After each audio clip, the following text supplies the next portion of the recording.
নাটোর সেনাবাহিনী ক্যাম্প নাটোরবাসীকে ঈদ মোবারক জানিয়েছেন। আসসালামু আলাইকুম।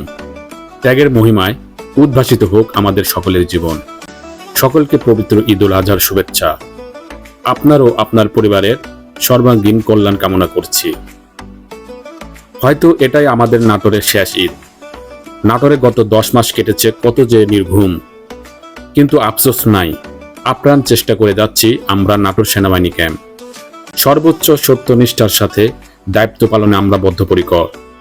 তারপরও হয়তোবা সঠিকভাবে দায়িত্ব পালন করতে পারিনি, আমরা আপনাদের কাছে ক্ষমা প্রার্থী। আরেকটা বিষয়, এবার আমরা কাউকে বলিনি কেন বাড়ি যাচ্ছি না, কাউকে বোঝাতে চাইনি ঈদে ছুটি না হওয়ার কারণ। শুধু একটাই চাওয়া, যেন নাটোরের সবাই যেন নির্বিঘ্নে এবং নিরাপদে ঈদ করতে পারে। ভালো থাকে যেন নাটোর, ভালো থাকে যেন প্রিয় বাংলাদেশ। ঈদ মোবারক, ঈদ মোবারক।